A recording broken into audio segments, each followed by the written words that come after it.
বামের গুলো বেরেছে finish বামেটা finish দাঁড়া তোমরা তোমরা তোমরা তোমরা ইয়ে করো না একজন যাও আলী কাকা যাও আমরাই থাকি বামে এদিকে বেরেছে আমার সাইডে ফাইট নিও ভাই আমার সাইডে ফাইট নিও হলো তোমার ভিতর ঢুকো না ভিতর ঢুকলে আমাকে আওয়াজ দিতে পারবো না সব ড্যামেজ ভাই সব ড্যামেজ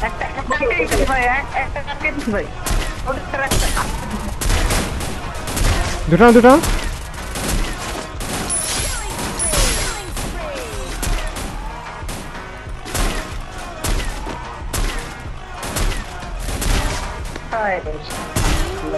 চোদ্দ কিলো আমার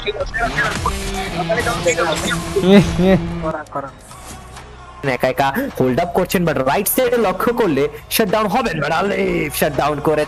আলিফ শাটডাউন করেছেন আমি বলছিলাম যে তাকাবে আলিফ সেই তাকানিটাই দিয়েছেন পরীক্ষা এখন হইতে পারে কারণ দুটো দলই কিন্তু হার্ড কম্পার্টমেন্টে তবে চমৎকার একটা ফ্ল্যাঙ্কিং এখান থেকে লঞ্চ প্যাডের ব্যবহার ঠিক পেছন দিকে এসেছেন তবে জোনের বাইরে চলে গিয়েছেন এই জায়গায়